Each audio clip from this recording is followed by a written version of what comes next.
अतीक अहमद हैं जी। इनके साम्राज्य को इतना फल फूल अगर ये हो गए, इतने बढ़ गए, जी। तो उसके पीछे के राजनीति को आप मानते हैं या उनके खुद के बाहुबल को मानते हैं? नहीं नहीं, देखिए उनका बाहुबल तो जो था उसको हम सेकेंडरी मानते हैं, राजनीतिक संरक्षण, राजनीतिक पोषण प्राइमरी मानते हैं। बाहुबल तो माने बदमाश बनेगा तभी ना उसको कोई संरक्षित करेगा, लेकिन ये जो पॉलिटिकल शेल्टर इनको मिलता है वही प्राइमरी। अब बताओ 84 का मुकदमा अभी चल रहा है, मुकदमा उसका मुझे मैं बताऊं आपको 86 की बात है, जो आपने जिक्र कर दिया। 86 में मैं पन्नूगंज में थाना अध्यक्ष था, वो सोनभद्र का थाना है, मिर्जापुर जनपद में उस समय था। अचानक मेरे एसपी ने वहाँ से वायरलेस किया रावर्ट्सगंज, तब कोई कम्युनिकेशन डायरेक्ट नहीं था कि आप एसओ पन्नूगंज को खबर करिए कि वो तुरंत अपनी गाड़ी लेके और जाके एसपी गाजीपुर को रिपोर्ट करें। मैं वहाँ से चला, मुझे समझ में ना क्या बात है, कोई कम्युनिकेशन है ना हो। आगे रास्ते में सुकृत में अखबारों से पता लगा कि एक सचिदानंद राय नामक व्यक्ति की हत्या हुई। ये 86 की बात है। मैं जब सैदपुर से आगे बढ़ने लगा तो चूंकि मैं गाजीपुर में सब सैदपुर में थानाध्यक्ष रहा, तो लोगों से बात करने लगा, तो मुझे पता लगा कि मुख्तार है कोई उनका भाई। तब मुख्तार नोटिस में नहीं था उस समय। इनके भाई उस समय कांग्रेस के कम्युनिस्ट के विधायक हुआ करते थे, श्री अफजाल अंसारी नाम है उनका, और कम्युनिस्ट का थोड़ा होल्ड था गाजीपुर में। तो एमपी भी शायद कोई विश्वनाथ शास्त्री जी थे, कुछ इस तरह का था। तो लोगों ने बताया कि उसी ने मारा है और ये कॉन्ट्रैक्ट का मामला है। तो मैं गया, तो जब अपनी इंटेलिजेंस वगैरह वेरीफाई करके तो हम जाके एसपी से मिले और डीएम से भी मिले। तो एसपी साहब को मैंने रिपोर्ट किया, मैंने बताया कि साहब ये मुख्तार है, इसको अगर उठा लिया जाए तो ये बात खुल जाएगी और हम 5 मिनट बात करेंगे तो ये बात खुल जाएगी। तो कप्तान साहब और डीएम साहब दोनों लोगों ने कहा कि देखिए पॉलिटिकल लोग हैं, इस तरह नहीं, पहले आप एविडेंस कुछ ले आइए। मैंने हमने ठीक है, अब एविडेंस तो जो कुछ होगा तो देखा जाएगा। सरे शाम गोलियों से भूना गया था उसको, कॉन्ट्रैक्ट का मामला था, कोई इलाहाबाद का ठिका हुआ था। तो हमको जब मालूम हुआ कि ये भीम सिंह उनके गैंग का मेंबर अभी भी है, तो भीम सिंह का एक भाई करंडा क्षेत्र में, वो सगा भाई था या चचेरा भाई था, सगा ही भाई था, वो ट्रेजरी में बाबू हुआ करता था कलेक्ट्रेट में गाजीपुर में। तो ये बताया गया कि उसकी राइफल ये लोग लिए हुए, इन्हीं के पास है। तो हमने कहा चलिए इसी शुरू करते हैं। तो गए उनके यहाँ, जाके मैं गांव में उनको बुलाया, तो लोग इकट्ठा हो गए। राजपूतों का गांव था, बड़ा गांव, मेरे पास एक सिपाही था, वैसे सीधे हम चले गए थे। लेकिन संयोग से वहाँ के प्रधान जो थे वो, मैं चूँकि जमानिया में थाना अध्यक्ष था, तो वो मेरे को नाम से जानते थे। तो उन्होंने कहा कि, तो हमने कहा इनको मैं ले जाऊँगा, थोड़ी बात करूँगा और आप निश्चिंत रहो, इनको मैंने कोई ऐसी बात नहीं होगी माने कि ये मारे जाएँ या तोड़े जाएँ, ऐसा कुछ नहीं, लेकिन इनसे बात करनी है, कुछ ज़रूरी बात करें। तो प्रधान जी आप गाँव को आप कहिए इन लोगों से कि हम कुछ करेंगे नहीं, तो हम लेके जाएँ। तो लेके चले, रास्ते में पूछा बताओ कहाँ है राइफल, तो इधर उधर करके फिर उन्होंने बताया। हमने कहा तुम्हारी नौकरी भी चली जाएगी और राइफल वाइफल तो जाएगी। तो उसने बताया कि भाई ले गया भीम सिंह वही मुख्तार के पास। हम आए और आके मैंने तुरंत एसपीडीएम को ले आके कहा कि साहब देखिए ये है मैंने, और 1.5-2 घंटे के अंदर ही समझ लीजिए हमको कह दिया गया कि आप वापस हो जाइए पन्नूगंज। संदेश आ गया कि पन्नूगंज जाइए और जाके अपने ऑपरेशन में लग जाइए। उस समय एंटी डकैती ऑपरेशन हो रहा था। मैं लौट गया और उस इन्वेस्टिगेशन को तुरंत सीबीसीआईडी को भेज दिया गया। कल मैं गया था तो मैंने देखा उसका डिटेल की क्या है, फाइनल रिपोर्ट लग गई उसमें। अच्छा। हाँ, मुकदमे में फाइनल रिपोर्ट। मुख्तार आरोपी थे? हम मुख्तार ने मारा था भाई, लेकिन आरोपी नहीं थे। आरोपी तो अज्ञात लिखा है, किसकी हिम्मत की लिखवा दे मुकदमा किसी खिलाफ माने इनके। और वो पहला अपराध था भाई साहब, अगर ये उस समय क्रश कर दिए गए होते, चाहे इनको कायदे से डील कर दिया गया होता, तो शायद ये आगे ना बढ़ता। पहला अपराध जो नोटिस में आया इनका माने 86 का मामला। साक्ष्य होने के बावजूद भी मुख्तार भाई आपको बताया तो कि इतना साक्ष्य था माने, और कुछ नहीं हुआ और वो सीआईडी को चली गई। कल मैं एविडेंस में गया था तो जाके मैंने ऑफिस में पता किया तो उस मुकदमे में फाइनल रिपोर्ट लग गई। इसी तरह देखिए कार्रवाइयों को कैसे पॉलिटिशियंस रोकते हैं। एक रुंगटा जी का अपहरण हुआ था, रुंगटा कोयला व्यवसायी थे। तो उस ज़माने में मैं इलाहाबाद सीआईडी में था। बनारस सीआईडी के सेक्टर अफसर होते थे Shri KP Singh, additional SP थे, जो बाद में भी आईजी इलाहाबाद थे। अभी सुने होंगे आप लोग, आईजी जो है इलाहाबाद, वो रिटायर हो गए होंगे, आपको लगता है डिप्टी एसपी से प्रमोट ही थे।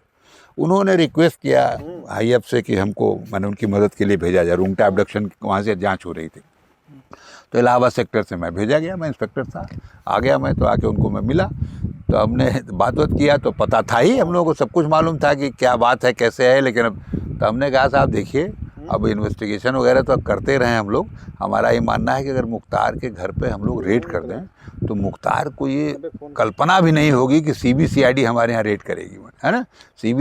सीबीसीआईडी मेरे यहाँ रेड करेगी, ये कल्पना भी नहीं होगी मुख्तार को। तो हम लोगों को अपने अपहरण से संबंधित काफ़ी इनक्रिमिनेटिंग और जो ये कर रहे हैं, बदमाशी कर रहे हैं, कुछ तमाम चीज़ें मिल सकती हैं। हो सकता है वेपन मिल जाएँ, तमाम चीज़ें मिल सकती हैं। और कुछ करने की ज़रूरत नहीं है, सीधे हम लोग चलें, बस लोकल पुलिस को लेके घेर लेंगे, थाना कर लेंगे। तो उन्होंने कहा बात तो सही कह रहे हैं आप।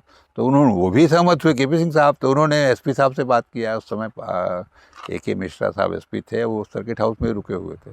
तो उन्होंने कहा कि यहाँ का फ़ोन ठीक नहीं, आप डायरेक्ट बात कर लो CID साहब, DG साहब से जो है। और वो होता है CID में इंटरनल ये है कि जैसे अप्रूवल लेके तो कार्रवाइयाँ की जाती हैं, CBI में भी यही है सब। तो उन्होंने, हम चले आए घर, हमने कहा सर मैं जाता हूँ, नहा वहा के तैयार होता हूँ, और इसके बाद अगर सूचना मिलती है तो आते हैं। चला यार रात में मोहम्मदाबाद, बनारस की बात थी। अभी मैं बाथरूम में गया नहाने के लिए, तभी फ़ोन उन्होंने कर दिया लैंडलाइन पे, केपी सिंह साहब ने, हमारी पत्नी ने उठाया और कहा कि कहाँ है, तो बताया कि तो नहा वहा रहे, निकलें तुरंत हमसे बात कर लें। तो मैं सोचा कि कोई बात होगी, माने जाने वाने की बात, कुछ तैयारी हो गई होगी। तो हम निकले, तब मिलाया फ़ोन, तो उन्होंने कहा कि राज साहब मेरा तो ट्रांसफ़र हो गया। हमने कहा मुझे कहा गया कि SSP बनारस के आपका ट्रांसफ़र ऑर्डर है, जाके पिक कर लीजिए। तो देखिए ये पॉलिटिकल इंटरफेरेंस है, ये है कि मतलब इस तरह कार्य होते रहे वैसे लोग। अब इसको हम क्या कहें माने, तो यार नहीं तो ये इनको एक सिपाही, एक सब इंस्पेक्टर ठीक कर सकता है। इस समय बताइए इतना बड़ा ऑपरेशन हो रहा है, और हम तो यही बात कहेंगे कि ADG लेवल और DG लेवल के ऑफिसर्स, मुख्यमंत्री स्वयं उसको माने मॉनिटर कर रहे हैं।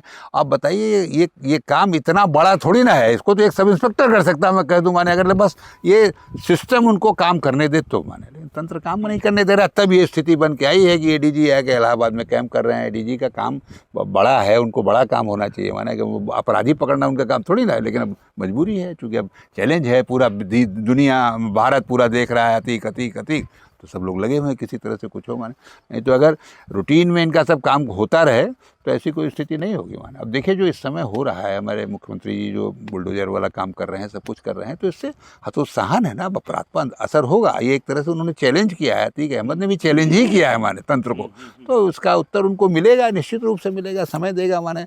और पूर्व में तो बताएं, हम लोग जब थानाध्यक्ष हुआ करते थे तो हम लोग हत्या में इसी तरह की कुर्कियां करते थे, घर गिराते थे। आप सैदपुर में पता करना, जब ये मर्डर हुआ था 84 वाला, तो मखनू सिंह का घर हम लोगों ने पूरा तोड़ा था, एकदम दरवाजा खिड़की सब निकाल लिया था, अपने ऑन ओन 82-83 लेके कुर्की करके तोड़ दिया था पूरा घर माने जो है। और सब दरवाजे, खिड़की, पल्ले, एक सामान निकाल लिया, कुत्ते घूमे माने उसमें। तो उसका असर होता था, तब अपराध रुकता था, अपराध वो होता था। हालांकि वो गैंगवार का पहला मर्डर था जिसमें मैं कल गवाही देने गया था, ब्रजेश सिंह और मुख्तार अंसारी का जो है माने। हाँ, रामपति सिंह मारे गए थे प्रधान, उन्हीं के लड़के त्रिभुवन सिंह है सब, जो बाद में दूसरे इधर से बदमाश बने माने। जो आपने पहला मुख्तार की पहली घटना का जिक्र किया, क्या है उस पर थोड़ा सा प्रकाश डालिए। वो एक सच्चिदानंद राय नाम के युवक थे, उनकी हत्या की गई थी मुगल उसमें मोहम्मदाबाद बाजार में ही, और सरे शाम गोली मार के उनकी हत्या की गई थी। ये बताया ये गया था कि वो कॉन्ट्रैक्ट वगैरह का कोई मामला था इलाहाबाद में, जिसमें ये भी चाहते थे वो भी चाहते थे, वहाँ कहा सुनी हुई थी, उसमें मुख्तार ने उनकी हत्या की थी। लेकिन मुकदमा जो कायम हुआ उस समय अज्ञात के खिलाफ उनके पिता ने, किसी की हिम्मत नहीं थी कि नामजद कर सके, कायम कराया।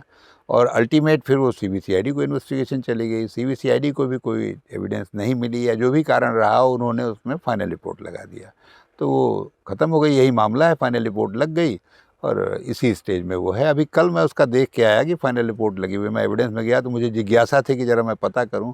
अब इस केस का भी मैं पता करूंगा जो अतीक वाला हुआ था, कि उसकी क्या स्थिति हुई माने।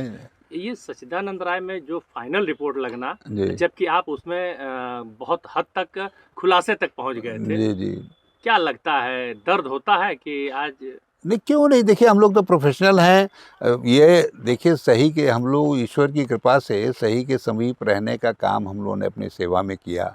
हम नज़दीक रहने का, सत्य के समीप रहें अपना कर्तव्य निर्वहन करते समय, तो होती तो है ही है पुलिस। लेकिन अब चूंकि इसी तंत्र में रहना है और तंत्र के बारे में अच्छे से जानकारी है, तो हम लोग ये सोचते थे कि जब तक हमें अवसर मिलेगा तब तक हम अपने दायित्वों का निर्वहन सही से ही करेंगे। फिर अब जब कोई दबाव आएगा, हमको जहाँ जाना होगा वहाँ जाकर वही काम करने लगेंगे।